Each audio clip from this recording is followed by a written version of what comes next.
welcome to the next episode of The Practical Patriot, where we are making our way through the Federalist Papers, and today I am reading Federalist number 29. I hope you enjoyed 27 and 28. Those were so good. And so I have a feeling that 29 is going to be just as delightful. Okay, 29 is entitled Concerning the Militia. So we actually have a new title this time. The power of regulating the militia and of commanding its services in times of insurrection and invasion are natural incidents to the duties of superintending the common defense and of watching over the internal peace of the Confederacy. It requires no skill in the science of war to discern that uniformity in the organization of discipline of the militia would be attended with the most beneficial effects whenever they were called into service for the public defense.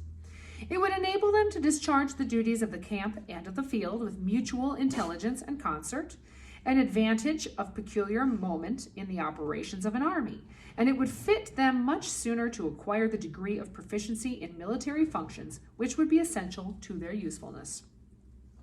This desirable uniformity can only be accomplished by confiding the regulation of the militia to the direction of the national authority. It is, therefore, with the most evident propriety that the plan of the convention proposes to empower the Union, quote, to provide for organizing, arming, and disciplining the militia, and for governing such part of them as may be employed in the service of the United States, reserving to the states respectively the appointment of the officers and the authority of training the militia according to the discipline prescribed by Congress, end quote. On the different grounds which have been taken in opposition to this plan, there is none that was so little to have been expected, or is so untenable in itself, as the one from which this particular provision has been attacked. If a well-regulated militia be the most natural defense of a free country, it ought certainly to be under the regulation and at the disposal of that body which is constituted the guardian of the national security. If standing armies are dangerous to liberty, an efficacious power over the militia in the same body ought, as far as possible, to take away the inducement and the pretext to such unfriendly institutions. If the federal government can command the aid of the militia in those emergencies which call for the military arm in support of the civil magistrate, it can the better dispense with employment of a different kind of force. If it cannot avail itself of the former, it will be obliged to recur to the latter. To render an army unnecessary will be a more certain method of preventing its existence than 1,000 prohibitions upon paper. In order to cast an odium upon the power of calling forth a militia to execute the laws of the Union, it has been remarked that there is nowhere any provision in the proposed Constitution for requiring the aid of the posse comitatus to assist in the magistrate of the execution of his duty, whence it has been inferred that the military force was intended to be his only auxiliary. There is a striking incoherence in the objections which have appeared, and sometimes even from the same quarter, not much calculated to inspire a very favorable opinion of the sincerity of fair dealing of their authors. The same persons who tell us in one breath that the powers of the federal government will be despotic and unlimited inform us in the next that it has not authority sufficient to even call out the posse comitatus. The latter, unfortunately, has much short of the truth, as the former exceeds it. It would be as absurd to doubt that a right to pass all laws necessary and proper to execute its declared powers would include that of requiring the assistance of the citizens to the officers who may be entrusted with the execution of those laws. And it would be to believe that a right to enact laws necessary and proper for the imposition and collection of taxes would involve that of varying the rules of descent and of the alienation of landed property, or of the abolishing the trial by jury in cases relating to it. It being therefore evident that the supposition of a want of power to require the aid of the posse comitatus is entirely destitute of color, it will follow that the conclusion which has been drawn from it in its application to the authority of the federal government over the militia is as uncandid as it is illogical. What reason could there be to infer that force was intended to be the sole instrument of authority merely because there is a power to make use of it when necessary? What shall we think of the motives which could induce men to a sense of reason in this extraordinary matter? How shall we prevent a conflict between charity and conviction? By a curious refinement upon the spirit of Republican jealousy, we are even taught to apprehend danger from the militia itself in the hands of the federal government. It is observed that select corps may be formed, composed of the young and the ardent who may be rendered subservient to the views of arbitrary power. What plan for the regulation of the militia may be pursued by the national government is impossible to be foreseen. But so far from viewing the matter in the same light with those who object to select corps is as dangerous were the Constitution ratified, and were I to deliver my sentiments to a member of the federal legislature on the subject of a militia establishment, I should hold to him in substance the following discourse. Quote, "The project of disciplining all the militia of the United States is as futile as it would be injurious, if it were capable of being carried into execution. A tolerable expertness in military movements is a business that requires time and practice. It is not a day, nor a week, nor even a month that will suffice for the attainment to it. To oblige the great body of the yeomanry and of the other classes of the citizens to be under arms for the purpose of going through military exercises and evolutions as often as might be necessary to require the degree of perfection which would entitle them to the character of a well-regulated militia, would be a real grievance to the people and a serious public inconvenience and loss. It would form an annual deduction from the productive labor of the country to an amount which, calculating upon the present numbers of people, would not fall far short of £1,000,000. To attempt a thing which would abridge the mass of labor and industry to so considerable an extent would be unwise, and the experiment, if made, could not succeed because it would not be long endured. Little more can reasonably be aimed at with respect to the people at large than to have them properly armed and equipped, and in order to see that this be not neglected, it will be necessary to assemble them once or twice in the course of a year. But though the scheme of disciplining the whole nation must be abandoned as mischievous or impracticable, yet it is a matter of the utmost importance that a well-digested plan should, as soon as possible, be adopted for the proper establishment of the militia. The attention of the government ought particularly to be directed to the formation of a select corps of moderate size upon such principles as will really fit it for service in cases of need. By thus circumscribing the plan, it will be possible to have an excellent body of well-trained militia ready to take the field whenever the defense of the state shall require it.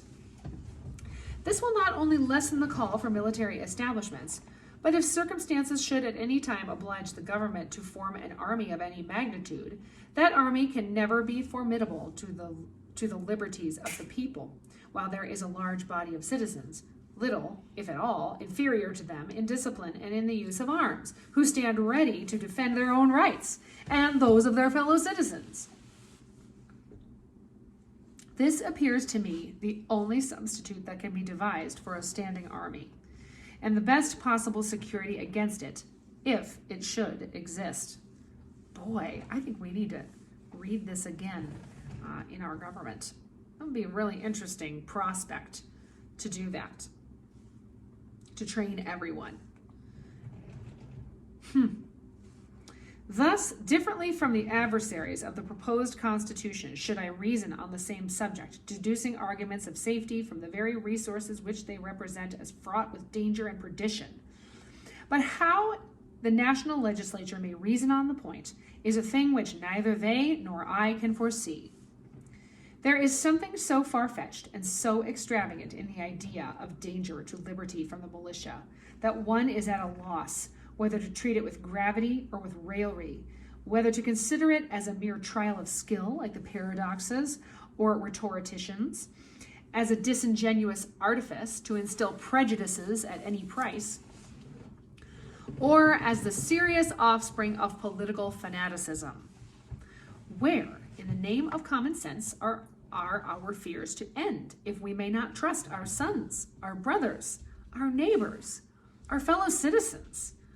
What shadow of danger can there be from men who are daily mingling with the rest of their countrymen and who participate with them in the same feelings, sentiments, habits, and interests? Boy, we have strayed from these in our modern society, have we not? We sure have. What reasonable cause of apprehension can be inferred from a power in the Union to prescribe regulations for the militia and to command its services when necessary, while the particular states are to have the sole and exclusive appointment of the officers?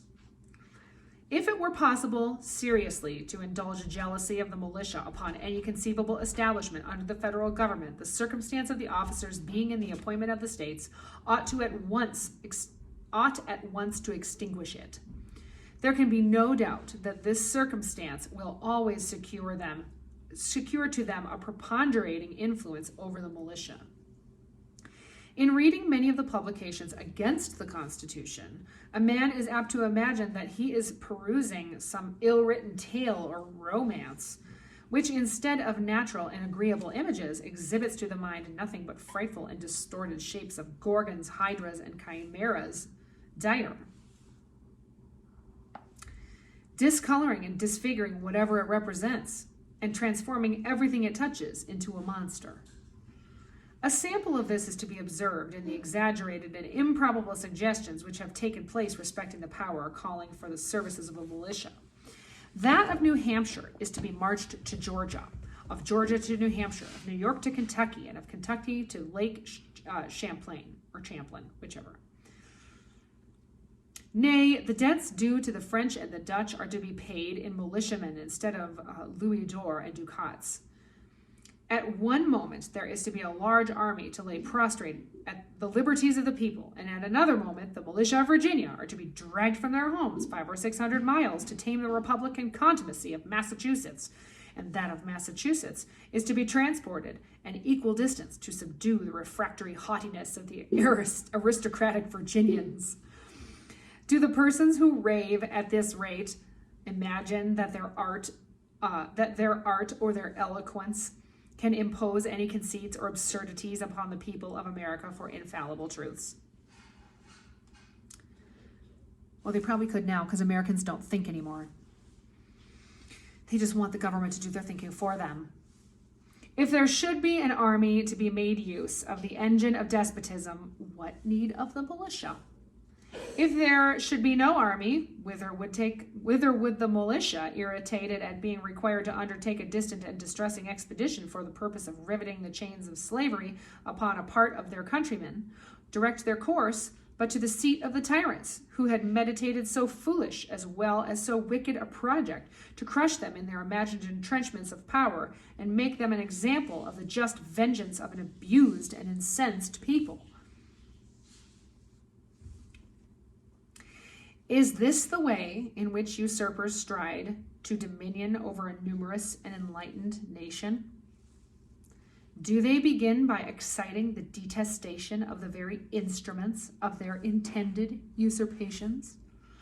Do they usually commence their power by wanton and disgustful acts of power, calculated to answer to no end, but to draw upon themselves universal hatred and execration? Are suppositions of this sort the sober admonitions of discerning patriots to a discerning people?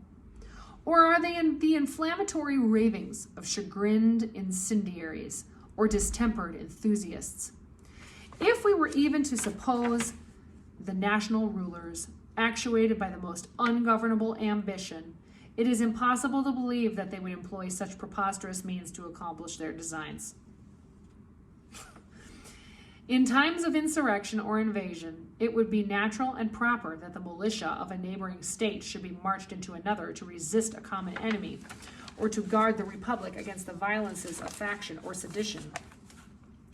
This was frequently the case in respect to the first object in the course of the late war, and this mutual succor is indeed a principal end of our political association. If the power If the power affording it be placed under the direction of the Union, there will be no danger of a supine and listless inattention to the dangers of a neighbor, till its near approach had superadded the incitements of self-preservation, to the two feeble impulses of duty and sympathy. January 9th, 1788, Alexander Hamilton. Boy, that was a good one. All right, so next time we're going to read Federalist number 30. I hope you're enjoying these as much as I am. It is so important to read these in our current state of affairs in America, because it is time for another revolution. And I don't mean a usurpation. I mean the physics definition of revolution, which means a point returning to from which it came. It's time for us in America to go back to where we started from. Be blessed and stay free.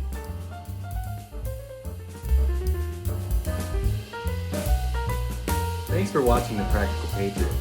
Like and subscribe below. That's right.